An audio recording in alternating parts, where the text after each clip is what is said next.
kufikia miaka 10 baadaye kutoka sasa hivi itakuwa ni yani itakuwa uhitaji hela nyingi tena kupindua hivyo ambavyo kwa sasa hivi ni vya gharama kubwa. Kwa sababu gani? Vitakuwa vinapatikana in abundance. Ametumia neno abundance, yani vitu vipo kwa kiwango kikubwa kuliko hata mahitaji yetu. So Elon Musk ameongea kwamba teknolojia itakuwa kwa kasi ambayo hatutakuwa tunahitaji hela nyingi ili kupata huduma, hatutakuwa tunahitaji hela nyingi ili kupata bidhaa, hatutakuwa tunahitaji hela nyingi ili kupata usafiri, kununua bidhaa, burudani na vitu kama hivyo. Lakini swali la msingi la kujiuliza, anachokiongea kina apply wapi? Yani anachokisema ni dunia nzima au ni kule ambapo yupo yeye Marekani, Ulaya? Je, inamaanisha nini kwa sisi nchi ambazo bado tupo kwenye hatua za maendeleo, ambapo kwetu sisi teknolojia bado tunaiangalia kama kitu fulani hivi ambacho yani namna kinavyojitokeza kwenye maisha yetu ya kila siku bado ni kwa kiwango kidogo sana ukilinganisha na wenzetu katika nchi ambazo zimeendelea. So kwetu sisi kauli ya Elon Musk kwamba kufika mwaka 2036 pesa itakuwa ina umuhimu wowote, inamaanisha nini kwetu sisi, especially kwa nchi kama Tanzania au nchi ambazo bado zinaendelea? Itakuwa ina maana gani? So kitu kikubwa ambacho Elon Musk anakisisitiza kwenye issue nzima ya maendeleo ya teknolojia, hasa AI, artificial intelligence na robots, ni kwamba vinahitaji kwanza kiwango kikubwa sana cha umeme, lakini pia kinahitaji miundombinu, infrastructure ambazo zina nguvu sana kuweza kurani hizo technologies. Lakini kikubwa ni watu ambao wanatakiwa wazitumie hizo teknolojia. Kwa upande wa watu ambao wana skills za kutumia teknolojia, kuna namna huku kwetu kwenye skills tuko vizuri. Issue ambayo mimi naifikiria kwa haraka na hiyo ni kwenye infrastructure, miundombinu. Lakini pia issue nzima ya power, umeme. Kurani mambo ya AI na hizi technologies kunahitaji umeme wenye nguvu kubwa sana, lakini pia inahitaji miundombinu ambayo ni very strong na inatakiwa pia iwe modern, yani iwe ni ya kisasa sana. Sasa kwenye umeme kuna issue moja ambayo ameizungumzia ya msingi sana. Ukiangalia anasema kwamba nchi kama, aliulizwa swali kwamba je, anaona China ikiipita Marekani kwenye issue nzima mambo ya AI, artificial intelligence na hizi technologies. Jibu lake lilikuwa jepesi sana. Akasema anaamini kwamba Marekani itakuja itapitwa na China at some point kwenye issue nzima ya maendeleo ya teknolojia ya artificial intelligence. Kwa nini? Jibu lake lilikuwa ni simple. Akasema China inazalisha umeme mwingi sana. Namnukuu, alisema kwamba China inazalisha umeme mwingi. China tu peke yake inazalisha umeme mwingi kuzidi Marekani, Ulaya na India ukiziunganisha. Yani ukiunganisha umeme unaozalishwa China, ukiunganisha umeme unaozalishwa Marekani, Ulaya, lakini pia na India. Hizo ni taifa moja, hilo ni taifa moja, alafu pia ukijumlisha na bara la Ulaya, alafu ukajumlisha na nchi ya India. Ukiunganisha umeme wanaotengeneza hizi haya maeneo matatu kwa pamoja, bado haufikii umeme ambao China anauzalisha. So maana yake ni nini? Kwa kumbuka tumesema kwamba AI na hizi technologies ambazo zinatengeneza robots na nini zinahitaji umeme mwingi sana ili kuweza kuzirani na ziweze kufanya kazi. Kwa nchi kama Marekani, matokeo haya ambayo anayoongelea Elon kwamba kufika mwaka 2036 huenda pesa zikawa zina umuhimu wote, kwa sababu huduma zitakuwa zinapatikana in abundance, zitakuwa zinapatikana kwa kiwango kikubwa kiasi kwamba utakuwa unahitaji hela nyingi ili kuweza kuaccess hizo huduma. Inawezekana kwa nchi kama Marekani yeye yuko sahihi kabisa, kwa sababu tayari kuna maendeleo makubwa ambayo yameshaonekana kwenye issue nzima ya technology, lakini pia hata kazi ambazo watu wanazifanya kwa namna kubwa AI pia inaweza kuzifanya na ikazifanya kwa ubora mkubwa. Kwa hiyo itatengeneza abundance, itatengeneza availability kubwa, tofauti na vile ambavyo ipo kwa nchi ambazo zinaendelea, ambao wanasema ni nchi ambazo nchi za dunia ya tatu au nchi za kusini. Wanasemaga global south, nchi ambazo ziko kwenye ukichoro mchoro wa dunia zipo chini huko kwenye maeneo ya ikweta, chini ya jangwa la Sahara na kuendelea. So sisi kwetu kwa nchi kama Tanzania tunategemea maendeleo ya teknolojia yatatufikia. Yes, na yameshatufikia. Lakini kwa level ambayo Elon anaiongelea, kwa level ambayo Elon Musk anaiongelea, kwetu sisi na hiyo na bado yuko mbali. Sisi kwanza hapa tulipo tayari tuna run AI technologies. Yes, tunazitumia ambazo most of them zinatokea huko kwa wazungu. Lakini zile ambazo tunazitengeneza sisi au zile ambazo tuna manage kuzi afford kuja kuzi incorporate kwenye kazi zetu za kila siku, kuja kuziingiza kwenye productivity systems, kuja kuziingiza kwenye huduma zetu za kila siku, kwenye kutengeneza bidhaa, kwenye kutoa huduma, kwenye kufanya kazi na vitu kama hivyo, bado kuna namna hatujafikia pale ambapo Elon anapasema kwamba pakiwepo basi pesa inakuwa inapoteza umuhimu wake. So mimi naiona Tanzania ambayo ndani ya miaka 36, ndani ya mwaka 2036 bado pesa itakuwa ni ya muhimu tu. Kwa sababu gani? Most of the systems ambazo tunazo sasa hivi zinarudi kwenye infrastructure ambazo sio modern.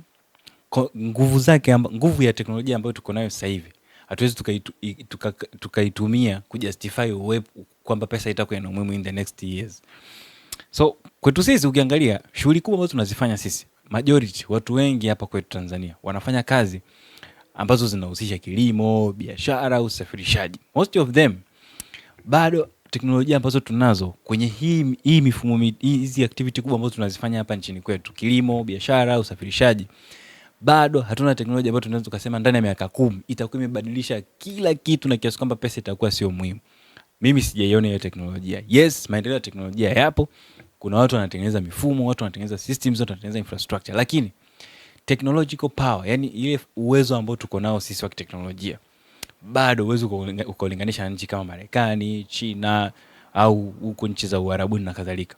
Bado tunahitaji kuwekeza kwenye miundombinu, kuwekeza kwenye facilities, kuwekeza kwenye competence ya watu kwenda kuzitumia hizo systems, kufanya haya mapinduzi ambayo Elon anayoongelea kwamba yanaweza kuletwa na teknolojia yenyewe. So simpingi Elon, ila anasema kwenye mazingira ambayo tuko sisi, kule kwao huenda ikawa ni rahisi sana kwenye hizi impact kuonekana, issue nzima ya pesa kupoteza umuhimu wake ikaonekana, lakini kwetu kwenye mazingira ambayo tuko sisi bado inahitaji uwekezaji mkubwa sana, inahitaji nguvu kubwa ya kuinvest, kwa sababu ukiangalia teknolojia ya AI na hizi robotics zinahitaji data centers, zinahitaji very strong network infrastructures, lakini pia zinahitaji kuwa na umeme wa kutosha mno. Elon Musk anaweza kupeleka data centers zake angani. Kwa sababu gani? Issue ya kuzirani, umeme unaohitajika ni mwingi sana. Umeme ambao unatengenezwa duniani hivi sasa kwa nchi kama Marekani tu bado hautoshi. See? Kwa hiyo tayari kuna changamoto ya power. Sisi power tu ya kusatisfy mahitaji yetu ya majumbani, viwandani na nini kwenye productivity levels, bado tunapambana kuhakikisha kwamba tunacover maeneo yote ya mazingira ambayo watu wanaishi kwanza. Alafu tena uje ongelee umeme wa kurani AI data centers, wa kurani hizo robots na kurani hizo technologies non-stop, yani for very long time, ili iweze kuexecute hizo task ambazo zitafanya pesa ionekane ina umuhimu, kwa maana ya kwamba ziwe zipo nyingi mpaka tuone kwamba pesa ina umuhimu. Sio leo.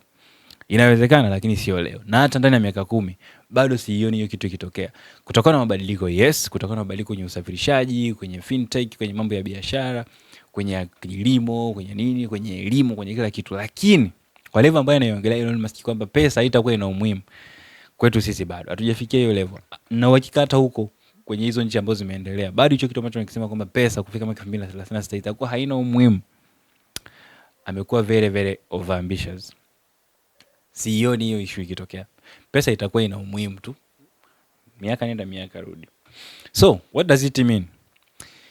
Maana yake ni kwamba sisi hapa tulipo, tunachotakiwa kufanya sisi ni kuhakikisha kwamba tunatengeneza infrastructure, tunatengeneza AI technologies ambazo zitatusaidia sisi kwenye zile activities zetu kubwa za msingi 3: usafirishaji, kilimo, biashara na nyingine, viwandani na kwenye elimu. Tengeneza mifumo ambayo itatusaidia sisi kuongeza efficiency, kuongeza efficiency ni kwa Kiswahili, ufanisi. Kuongeza ufanisi, lakini pia kusave time, kwa sababu lakini pia kuongeza kwenye creativity kwa watu ambao wanafanya kazi za creativity, iweze kuongeza hicho kitu. Lakini tusiwe overambitious tukasema kwamba tayari ndani ya miaka hii michache tutaona mapinduzi makubwa kiasi kwamba ile itakuwa zina muhimu. Nope. Tuinvest kwenye infrastructures, kwenye facilities ambazo tunazo, tuweze kutengeneza mazingira ambayo yatawasaidia watu kuzitumia hizi AI kwanza. Kwa mfano, swala la jepesi tu, tuseme tuna wakulima wengi sana kwenye hii nchi ambao wanalima kwenye level zote, juu, chini, katikati. Je, hao wakulima ni wangapi ambao wananufaika na hizi technologies? Ni wakulima wangapi wanajua hizi technologies? Kwenye wakulima wale walioko kwenye level ya juu inawezekana wanatumia vizuri sana teknolojia na ambao wako kati, lakini majority wengi wapo kule chini kwenye level ile ya chini na chini, kutoka katikati ya chini na katikati wako hapa. Wao wananufaikaje na hizi technologies? Wananufaikaje na AI? Hilo ni swali la msingi ambalo tunataka tujiulize. Kama wao ambao ndo majority ndio wengi hawaoni impact ya hizo AI kwenye maisha yao, ukiomba kwamba eti AI itakuja kufanya waone hela ina umuhimu, hawezi wakakuelewa. So investment inatakiwa ifanyike very serious ya kutengeneza hizi technologies, AI, robots na nini, ambazo zitaenda kuwasaidia watu ambao ni wengi, wafanya biashara, wakulima, watu wa usafirishaji, watu wa elimu na nini, ambao zitakuwa zina impact ya moja kwa moja kwenye maisha yao. Hapo sasa ukija kuambia tu kwamba pesa inaweza isiwe na umuhimu baadaye, itakuwa sawa, kwa sababu watakuwa wanaona alternative, mbadala wa kile ambacho wanakifanya wao kifanyika na kitu kingine na katika costi ndogo. Sisi kwetu bado kazi yetu bado. Kwanza tunahitaji data centers, tunahitaji network systems, tunahitaji vitu kama hivyo. Kwa hiyo sisi bado tutafika kule ambako watu wengine wametangulia, lakini sisi bado. Complexity ya mifumo ya teknolojia ambayo anaiongelea Elon Musk sio ndogo. Ni vitu ambavyo vinahitaji complexity, yani vinahitaji miundombinu ya juu kidogo. Na sisi huku kwetu bado tunapambana na miundombinu basic ya kukidhi tu mahitaji yetu kwanza ya maisha yaweze kwenda. So bado naona tuna safari fulani ya kwenda. So nilikuahidi nitakupa bonus tip. Na hii bonus tip ni kwako wewe ambaye unaangalia video hii hivi sasa, unasikiliza hii session. Ni nini ambacho Elon Musk anakisema kinamaanisha kwa mtu mmoja mmoja, yani mimi na wewe? Nini ambacho Elon Musk anakimaanisha? Anamaanisha kwamba MyTech, sisi ambao tuna navigate kwenye hii dunia ya sasa hivi, hakuna kitu ambacho kitakuwa cha muhimu ndani ya miaka inayokuja kama kujifunza kutumia AI kwenye kile kitu ambacho unakifanya. Wewe ni mwanamuziki, ni mfanyabiashara, ni mkulima, ni mwalimu, ni mwanafunzi, ni mtu wa usafirishaji, sijui ni analyst, umesoma nini, biashara umesoma, chochote unachokifanya, kazi yote unayofanya, usafirishaji, sijui nini, kazi yote unayoifanya, hakikisha unazijua AI ambazo zinaweza zikakusaidia kwenye hiyo kazi yako, whether you know it or not. Kila kitu ambacho tunakifanya hapa duniani AI inaweza kufanya vizuri tu. Hizi ikawa ni chatbot au ni robot, yoyote anaweza akakifanya. Tofauti ni kwamba ukikifanya wewe inajulikana mfanya binadamu, na ikifanya mashine inajulikana hii ni mashine. Lakini kuna level ambayo inafikia sasa hata AI ikifanya kitu huwezi kutofautisha kati ya hicho kifanya na binadamu na ambacho kimefanywa na mashine. Maana yake ni nini? Hakikisha unajifunza kutumia AI kwenye ile kazi ambayo unaifanya. Kazi yote ambayo unaifanya AI inaweza kukusaidia kuimprove, kusave time na kuwa mfanisi. Kitu cha msingi unapokuwa unajifunza hizo AI ili usibaki nyuma, kwa sababu watu wengi wana upgrade skills zao, wanajiongeza kwenye kile ambacho wanakifanya. So ili usibaki nyuma, hakikisha unajifunza kutumia AI tools zile ambazo zinafaa kwenye kile ambacho unakifanya wewe. Wewe ni mwanamuziki, ni mpiga picha, ni videographer, ni nani, namna yote ambayo inaweza kukusaidia ili usibaki nyuma. Hiyo ndio bonus tip yangu ya leo. My prediction, Elon Musk anasema kwamba kufikia mwaka 2036 pesa itakuwa haina umuhimu. Nakubaliana naye, sawa. Inawezekana anachokisema ni sahihi.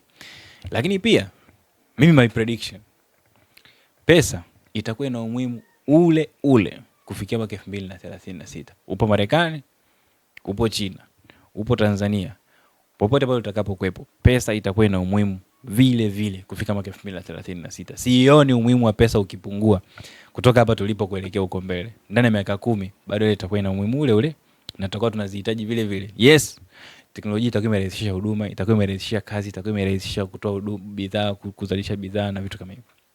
But AI systems haziwezi kufanya ile ikawa ina umuhimu. Pesa itakuwa ina umuhimu ule ambao tulikuwa tunaona miaka yote iliyopita na kuelekea huko mbele. So that's my prediction. Elon Musk amepredict cha kwake, lakini na mimi nimesema pesa itakuwa ina umuhimu ule kuelekea 2036 na zaidi na beyond, pamoja na teknolojia zote ambazo zitakuwepo, unazozitaka, ambazo uzitaki, hazitabadilisha chochote kuhusiana na swala la value ya pesa. Na ndio maana yeye mwenyewe anasema kwamba pesa itakuwa ina umuhimu. Ameruhusu watu wanunue hisa za kampuni zake, hasa kampuni ya SpaceX ambayo imevunja rekodi nyingi sana kwenye watu kununua hizo hisa. So yeye mwenyewe anaruhusu watu watumie hela zao kununua hisa za kampuni yake. Alafu anasema hela ina umuhimu. Akili kwa mkichwa. Well, thank you. Hiyo ilikuwa ni issue nzima ya Elon Musk na interview aliyofanya na jarida The Economist kwenye issue nzima ya AI na jinsi itakavyofanya pesa isiwe na umuhimu kuelekea miaka inayokuja hapo mbele. Tumekubaliana kwamba pesa itakuwa ni umuhimu ule ambao tumeuona. Niambie what do you think? Unafikiri ni kwenye comment. Niambie what's your opinion, what's your take. Unakubaliana na Elon Musk, na kama ukubaliani naye, ni nini ambacho unakitazama wewe kuelekea huko mbele kwenye mwaka 2036 na beyond kwenye issue nzima ya pesa na namna itakavyo impact maisha yetu. Asante sana kwa kufuatilia session ya leo kuanzia kule mwanzo mpaka hapa. Kama umefika hapa mwisho, thumbs up. Thank you so much. I appreciate your presence. Na kama bado hujasubscribe, chini ya video hii kuna mahali pameandikwa subscribe. Tafadhali kusalamia subscribe.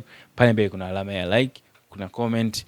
Niambie chochote ambacho unakifikiria kwenye comment. Kwenye like, ukiweka like basi inaonyesha kwamba algorithm kwamba this video is nice na inaweza kurecommend kwa watu wengi zaidi. Ni kitu kidogo lakini ukikifanya kwetu sisi kina maana kubwa sana sana sana. Thank you and I'll catch you on the next one. See you around.